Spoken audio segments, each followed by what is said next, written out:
Charlie Durbin, welcome. Late nights call for strong, deep conversations. This is a spontaneous episode. I know we were not expecting to do this today, but we just got off a call and you really dug a hole into my brain about rentable NFTs. So I'm like, I feel selfish not recording this conversation. So you know what we're doing today? We're talking about rentable NFTs. How you doing, man? Welcome. Let's do it. Yeah, thanks for having me. One thing turns to another, and all of a sudden I find myself on the mid-podcast. Let's go. I think the only other time we've been on I guess more formal discussion was in SF for that conference. Right? Oh, yeah, right. I remember every time you talked, everybody was just stayed super quiet and just everybody just turned and looked at you. So definitely that's what happens when you speak. So I'm excited for you to be on and for us to run an episode on rentable NFTs, something that Decent actually just announced, right? Yeah, that's right. So we announced, it's filming this February 3rd. We announced Rentables a week ago today. It's actually something, so a little bit about Decent, a quick TLDR recap for anyone not familiar.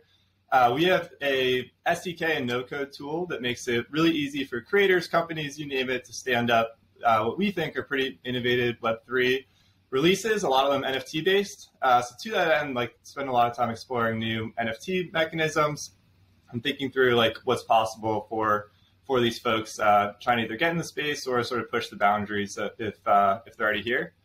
So rentable NFTs are pretty interesting. So it's something that we included in the original protocol when we released it back in September of 2022. But we never really added an interface for them yet. And honestly, it was something that we just slipped into beta test, talked to some creators, talked to some users, figure out all right, this tech seems promising, but how are we actually going to use it? What's this going to look like? And we finally got confidence, I would say around December, January of this year as to, some reasons why we were genuinely excited about rentables, could see them becoming a really important piece of NFTs technology. We could see, a significant percentage of NFTs overall shifting to this format. So we recently released our interface to actually, list and rent them and make that primitive useful on Decent. So yeah, excited to dive into it. I'm excited as well. For those who don't know, Decent, epic company, mid-season 6, we did the premiere pin launch with Decent and introduced the vault, as some of you may be already familiar with. For those who are new to the podcast, shout out, welcome. But season 6, we did this really cool campaign called the Vault, where I curated 9 to 10 creators to share their exclusive thoughts locked in the vault. It's only viewable if you had season 6's NFT. And guess who powered that? Decent. So Charlie, I know you're the dev arm behind Decent, right? I would love also to give us a quick brief on yourself and your role at the company.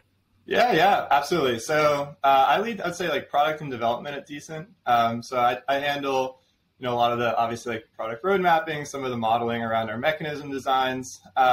And then I do a lot of the front end engineering.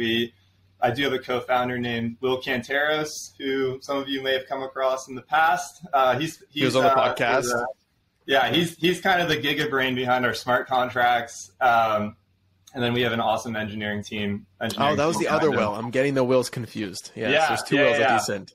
We're two Wills on the team. We like them in pairs. So my background, I graduated from Princeton in 2019, where I studied econ. Back in school, I'd say I got pretty into crypto during the last bull cycle. I'm sure, Adam, you were there, 2017.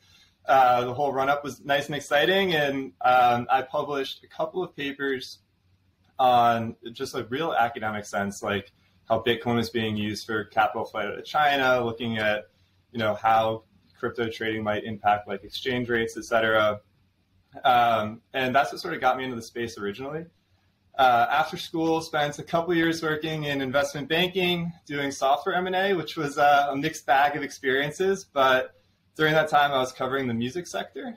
So I worked a lot with institutional royalty funds and a lot of the companies that independent artists would use to sort of either distribute their music, market it, monetize it, you name it. So for folks who might have been following Decent for a few months now, you might know that our very first product is actually royalty-backed NFTs, streaming royalty-backed. So in that sense, I guess my train into crypto might be a little more linear, although it doesn't feel like that all the time. But yeah, that's sort of like a brief background on me. I was doing like crypto nights and weekends until could make it work to go full time.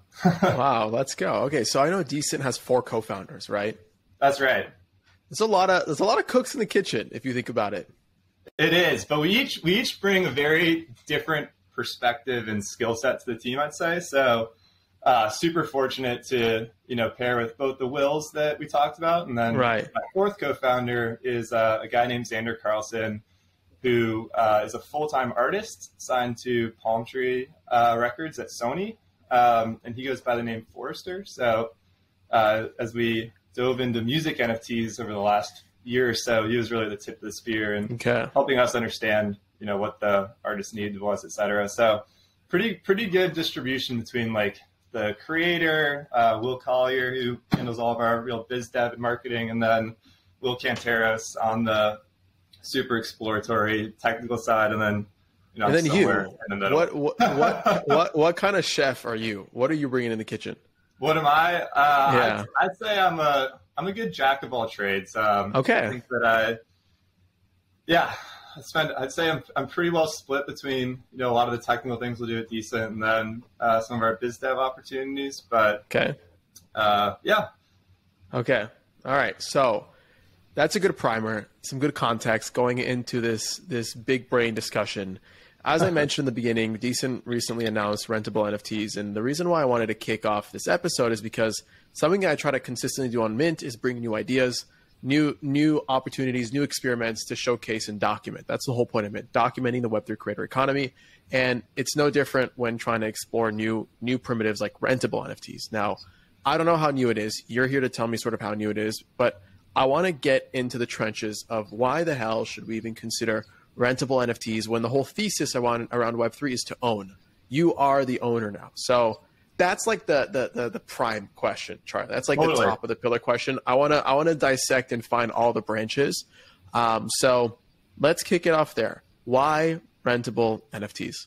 Yeah, let's do it. So rentable NFTs were originally introduced by a team called Double Protocol sometime this summer.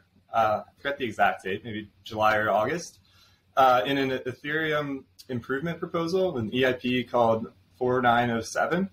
And basically what EIP 4907 introduces is like this idea of a user of the NFT. So, when you buy an NFT, like you become the owner of it, and like your address is, mapped to the owner field of that NFT and stored there. EIP 4907 also includes a user. So someone can become the user of that NFT that is not the owner for a certain period of time. So, if I buy a rentable NFT, for example, I will remain the owner of it. But say I list it to be leased, you can now, like, say, pay $5 a day or something to become like the user of that NFT, and in theory, have all of the like attributes, credentialing, you name it, that NFT like would endow to the owner otherwise. So that's just like a brief overview on what a rentable NFT even is. So like why do we care, right? So there's a lot of like individual feature unlocks that I think might be interesting to dive into, that rentables facilitate. I think at like a super macro level, though, the analogy that I like to give is a lot of people will refer to NFTs as digital property rights. So I'm not sure if this is something that you've come across before. Imagine most people have. Sure. Yeah, so it's like this idea that like they provide provenance in like a digitally native economy. You can attest that like you own something, and it's like that's a pretty powerful thing. When you think about like why property rights exist, it's kind of like twofold. They have like two jobs to do in a society. One is to like provide that ledger of ownership, and from that, like you can get two types of efficiency. So like there's allocative efficiency and like investment efficiency. So allocative would be, we want every piece of property in society to like ends up in the hands of the person that values it most. So like through pure speculation, bringing it back to NFTs, like you might say that like every NFT can end up via trading in the hands of the person that values it most by expressing it that way. But there's this other like really important job of property rights, which is it incentivizes the person to like invest into the things that they own.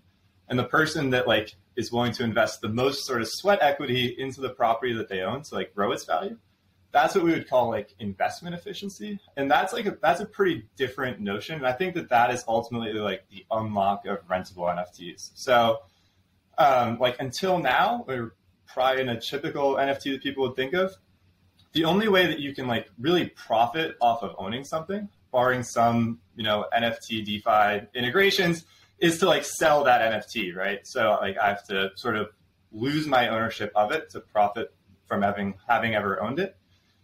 With rentables, like you have this new set of incentives where you, by nature of you like investing into that property that you own to grow its value, you can charge rents proportionate with the value that like you're inputting. So it introduces like significantly more incentives for the owner to invest into the asset and like by extension the communities that they're a part of to grow their value and then jointly profit off that labor in tandem with the creator. So that's like the super macro example, an analogy as to like why rentable NFTs are interesting. And I think they're like a very meaningful step forward in like what it really means to establish digital property rights, you know, on chain. So the most prevalent case study or use case that I see, Charlie, is you want to be in the Bored Ape community. You don't have 300K to drop.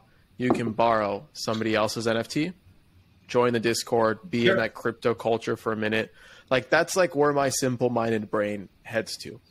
But I'm not sold just yet. I want you to sell me a little bit on it more, because we've been primed to think in Web3 that in this new world, you're not renting, you're owning. You're owning your audience, you're owning your data, you're owning more of the value and the take rates, right? That kind of you've been stripped away from in Web2, right? You are an active participant in a protocol based off the tokens that you hold. And because you hold those tokens, you can actively vote and have some form of say on chain, right? And that's like the premise of what we've been spoon-fed so far. But I'm still trying to understand the value of renting something digitally.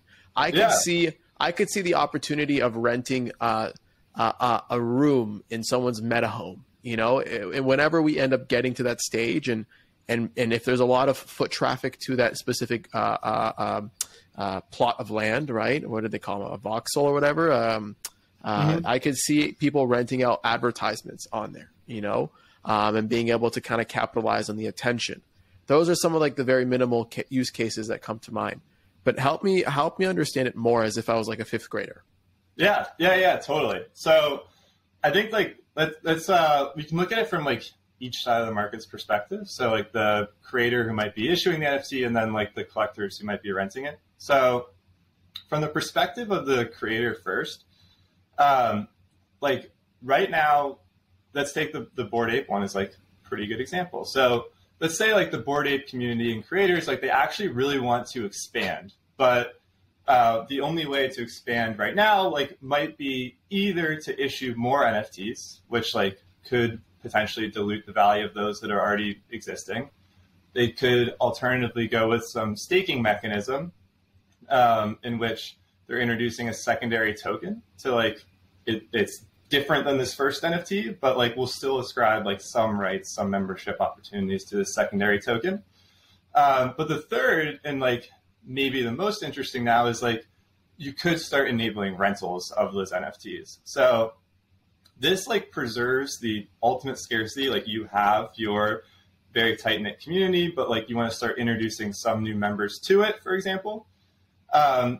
The people like renting out their NFTs, they're basically providing like, you know, day passes, month passes into your community and introducing a few more folks to it without like seriously jeopardizing the value of like the existing collection in any way at all. And it's a really nice, like now shifting a little bit towards like the collector point of view. It's a nice, like incentive aligned mechanism too, where, you know, your earliest collectors, your earliest supporters of that community, they can start to like profit by having been there early. So like by, they were likely meaningful contributors and why that community became so valuable at all in the first place. And by renting out like their NFT now, they can start to actually redeem some of the value without having to exit that same community. So that's like a few reasons. I think that one example we like to give that's like pretty concrete and pretty relevant for creators too would be something like ticketing. So let's say like your NFT affords you access to some token gated virtual concert like in your voxel land that you referenced, and it's only going to happen at like 8 p.m. tonight, and like maybe you can't go. If you don't go, like that is just like one attendee that now won't be there. Like no one's really redeeming the value of that concert. But instead, like I'm sure there's like a lot of other people that might want to go see that. So like they could rent their NFT, afford someone else the ability to go into that concert, and then both like the original token holder is going to get some value out of it, the person going is going to get some value out of it, and like creators are able to earn royalties on rentals, same as they would on sales. So the original creator like will earn off of it too. So I think that like it really just opens up different frameworks as to like what is possible with NFTs that aren't necessarily like better or worse in like absolute terms than a strict ownership one, but they're new. And I think like a lot of the NFT space right now is looking for that. Who do you think is like the ideal creator type to experiment with rentable NFTs? Music, digital art, photographers? Like, is there a prime suspect that you imagine kind of like reaping the most value from a use case like renting? It's interesting. I think I wouldn't necessarily break it down by media type or media genre, sector, or anything like that. I think like creators that already have a strong community that exists are like pretty well suited to introduce rentals. The interesting thing like about rentals as well is like the NFT itself, and I think this is probably what we're most excited about, is so like laden with intrinsic utility, like it can be rented. Like that is something that not many other tokens can say, that it opens up like a lot of interesting use cases beyond just like even the token itself or like trading it. So like we could see a future where every creator has their NFTs, but say they want to like launch a subscription to their community, like rentable NFTs, like they can actually facilitate on-chain subscriptions. So instead of saying like, oh, I'm going to offer like this new NFT type to my collectors, they might just say like, I'm going to start doing a subscription for certain parts of my community.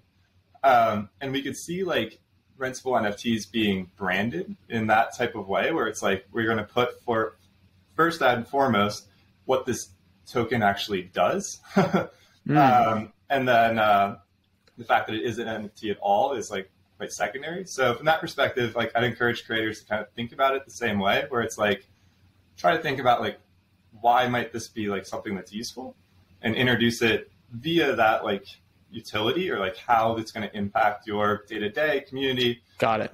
Versus like thinking of it as another NFT.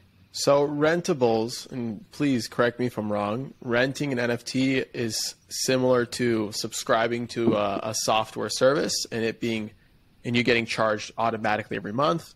A rentable NFT could emulate the same energy and the same action.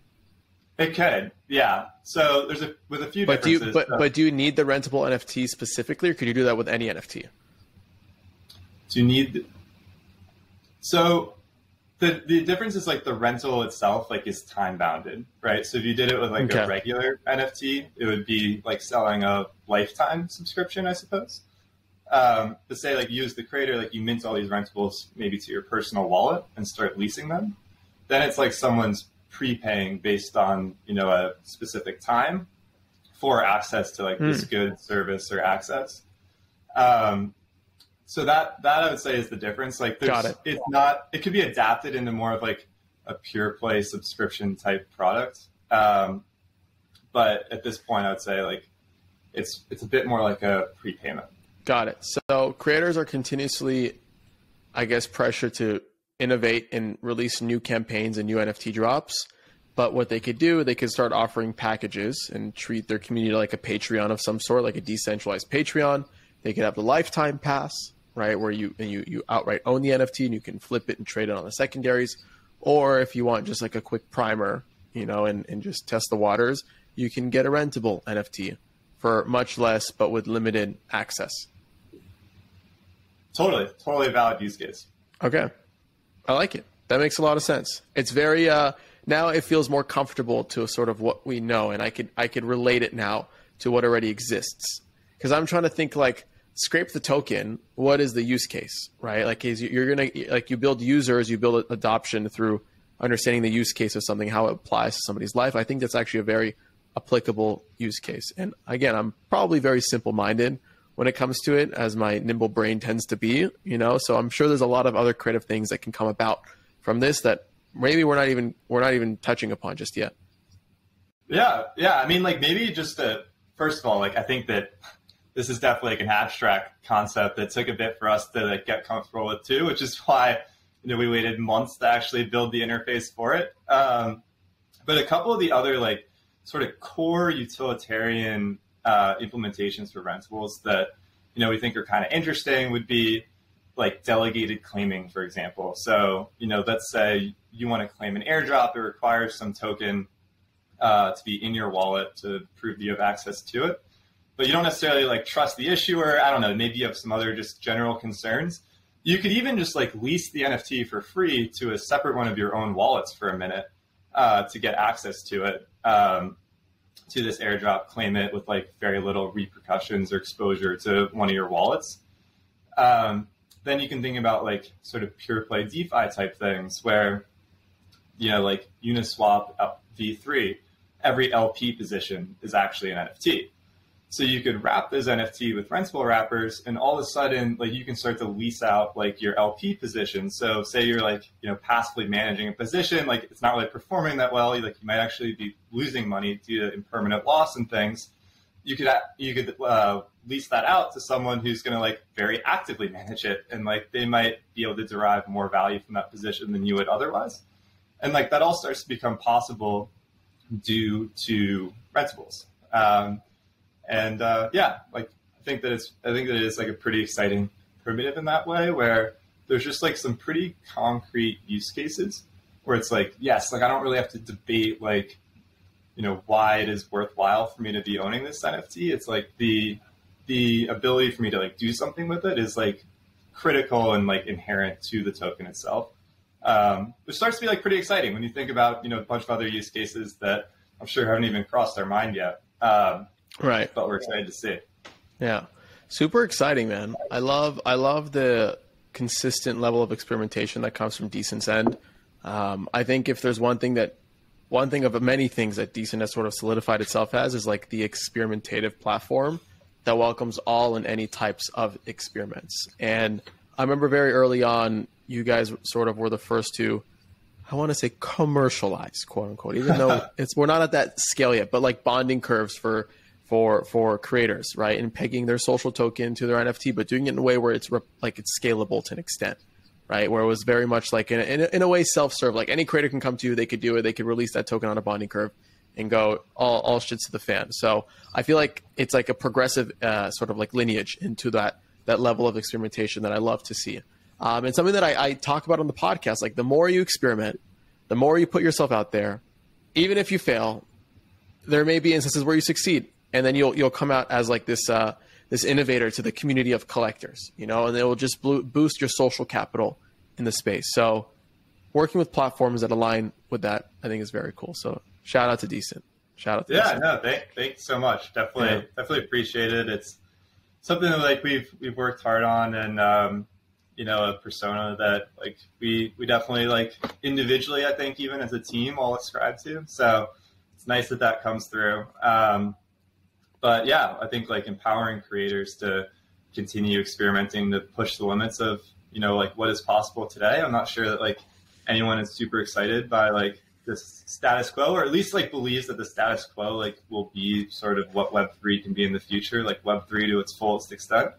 And we'll only get there by, trying, more experiments with increasing velocity and making all those accessible. So I think something for us to probably work on as a company is like to, keep ascribing like really compelling case studies to like some of these more abstract concepts that we're throwing out there. But hopefully like, we have some great creators lined up for Rentables, for example, and we're super excited to see, where they take it and push the space forward.